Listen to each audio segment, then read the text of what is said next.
Hi friends, welcome back to Sri's life. இன்றைக்கி நான் சொல்கிறது நிறையா பேர்த்துக்கு ஒரு கான்ட்ரவர்ஷியலான விஷயமா இருக்கலாம், இல்லை அஃபெண்ட் ஆகலாம்.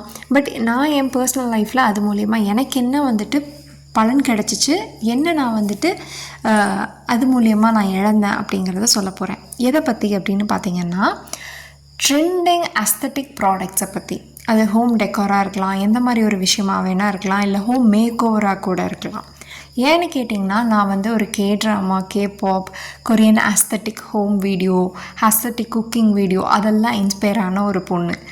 அவ்வளோ அடிக்டடாக இருப்பேன். லிட்ரலி லேக்ஸ் கணக்கில் என்னோடய வீட்டுக்கு வந்து திருப்பி நான் இன்வெஸ்ட் பண்ணி ஓவராலாக கம்ப்ளீட்டாக நான் மாற்றணும்னு நினச்சிட்ருந்தேன். என்னது லேக்ஸ் கணக்கில்? நீங்கள் சொன்னால் நம்ப மாட்டீங்க. லிட்ரலாக நான் என் ஹஸ்பண்ட் கிட்டே பேசிவிட்டு எனக்கு இந்த மாதிரி தான் வீடு வேணும், நான் இப்படி தான் இருக்க போகிறேன், எனக்கு அதுதான் அவ்வளோ காமாக இருக்குது மைண்டுன்னு நினச்சிட்ருவேன். ஃபார்ச்சுனேட்லி என்னையே அறியாமல் மேபி நான் இந்த மாதிரி தான் எனக்கு சஜஷன் வந்துட்டு இருந்துச்சு ஆஸ்தட்டிக் வீடியோஸ். பட் ஏதோ ஒரு நாள் எனக்கு டீக்ளட்டரிங்கா அப்படின்னா என்ன, மினிமலிஸ்டா அப்படின்னா என்ன, நம்மளுக்கு தெரிஞ்ச மினிமலிஸ்ட் பிராண்டு தான். ஆனால் திடீர்னு பார்த்தோன்னே Minimalist, decluttering, simple living, slow living இப்படியெல்லாம் வந்துட்டு யூடியூப்பில் வீடியோஸ் வந்துட்டு இருந்துச்சு. என்னது இது? ஏன்னா எனக்கு காமன் ஆஸ்தட்டிக் வீடியோ பார்க்க பிடிக்கும். ஸோ நானும் வந்துட்டு ப்ளே பண்ணி பார்த்தேன். எல்லாமே மோஸ்ட் ஆஃப் த இது வந்துட்டு பார்த்திங்கன்னா ஃபாரின் அந்த மாதிரி இருக்க வீடியோஸ் மோஸ்ட்லி வரும். எக்ஸாம்பிளுக்கு பார்த்திங்கன்னா மாச்சா சம்திங் ஏதோ வரும். அப்புறம் A to Z life, zen life, simple living, minimalist life style, இந்த மாதிரி எல்லாம் வந்துட்டு சேனல்ஸ் இருக்குது. நீங்களும் போய் தாராளமாக பார்க்கலாம் அந்த சேனலும்.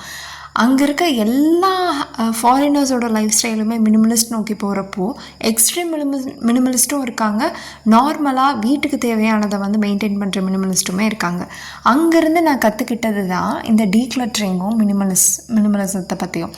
அவங்க பேசுகிறது எனக்கு 100% புரியுதா, நான் அவ்வளோ ஃப்ளூயண்ட்டான இங்கிலீஷ் பேசுகிறதோ 100% எனக்கு புரியறதோ இல்லை. பட் அவங்க என்ன சொல்ல வராங்க ஷார்ட் அண்ட் ஸ்வீட்டாக சொல்லிடுவாங்க. ஃபார் 80-20 ரூல் ஆகட்டும், இல்லை அப்படின்னா நீங்கள் வந்துட்டு ஃபஸ்ட்டு உங்களோட ஸ்பேஸை கிளியர் பண்ணுங்கள், அதுக்கப்புறம் வேணுங்கிறது சின்ன சின்ன இடத்துல இருந்து ஆரம்பிங்க அப்படி சொல்கிறதாகட்டும், எந்த மாதிரி விஷயமா வேணால் இருக்கட்டும், அவங்க ஷார்ட் அண்ட் ஸ்வீட்டாக சொன்னங்காட்டி நம்மளுக்கு ஈஸியாக புரிஞ்சுக்கிச்சு. அது மட்டும் இல்லாமல் நான் லேக்ஸ் கணக்காக ஸ்பெண்ட் பண்ண இருந்த ஒரு விஷயத்த அவங்க ஒரே செகண்டில் இதெல்லாம் தேவையா அப்படின்னு எனக்கு புரிய வச்சாங்க. இதே வீடியோவில் பார்த்தீங்கன்னா நான் நிறைய என்னோடய ஹவுஸ் ஹோல்ட் டியூட்டிஸ் தான் காமிச்சிக்கிட்டு இருப்பேன், என்னெல்லாம் சோர்ஸ் நான் பண்ணிக்கிட்டு இருக்கேன்னு சொல்லிட்டு. பட் நான் முக்கியமாக சொல்கிறது என்ன அப்படின்னா, ஆஸ்தட்டிக் ப்ராடக்ட்ஸை நோக்கி நம்ம போகாமல் இருக்கிறதே நல்லது. ஏன்னு பார்த்தீங்கன்னா, நான் ஹோம் டெக்காருக்காக ஏகப்பட்ட காசு செலவு பண்ணி என்னோடய ஷோகேஸில் வந்துட்டு வைக்கணும்னு நான் வந்துட்டு 2-3 நாளெலாம் வாங்கினேன். பட் என்னால் வைக்க முடியல. வச்சாவே எனக்கு கொஞ்சம் ஒரு மாதிரி ரொம்ப கஜகஜன்னு இருக்க மாதிரி இருந்துச்சு, ரொம்ப மெஸ்ஸியாக இருந்துச்சு. அந்த டைமில் என்னோடய ஹஸ்பண்ட் அவ்வளோ டேலண்ட்டாக இருந்து வின் பண்ண எந்த ட்ராஃபீஸுமே எனக்கு வைக்க பிடிக்கல. ஏன்னா எனக்கு அழகாக இருக்கணும்னு நினச்சேன். அதுக்கப்புறம் இந்த மினிமலிசம், டீக்ளட்டரெல்லாம் தெரிஞ்சுக்கத்தான் எது நம்மளுக்கு நம்ம லைஃப்பில் இன்டென்ஷனலாக நம்ம எதை கொண்டு போகணும், நம்ம லைஃபுக்கு என்ன வந்து வேல்யூ தரக்கூட ஒரு விஷயம், எது நம்ம உண்மையான மெமரிஸ் க்ரியேட் பண்ணுற ஒரு விஷயம் அப்படின்னு தெரிஞ்சுக்க போய் தான் எதெல்லாம் வேணும் வேண்டான்னு பிரிக்க ஆரம்பித்தேன். பிரிக்கிறப்போ எனக்கு ஏகப்பட்ட ஸ்பேஸ் தானாகவே கிடச்சிச்சு. அதனால் என்னோடய ஹஸ்பண்டோட அவ்வளோ அழகாக வின் பண்ண அந்த மெமரிஸான எல்லா ட்ராஃபிஸுமே எங்கள் வீட்டில் வைக்கிறதுக்கான ஸ்பேஸ் நான் வந்துட்டு ஏற்படுத்திக்கிட்டேன். அதுதான் விஷயம்.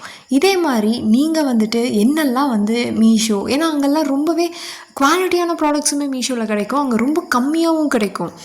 நம்ம வாங்கணும்னு நினைக்கிறது தப்பில்லை, பட் அது நம்மளுக்கு வேல்யூ தரக்கூடியதா வாங்கிக்கலாம், நம்மளுக்கு பிடிச்சதை வாங்கலாம். பட் அது வாங்கினோன்னே நம்ம ஹாப்பியாக இருக்கமா, அது உண்மையாலுமே நம்மளுக்கு தேவையான்னு பார்த்துட்டு வாங்கணும்.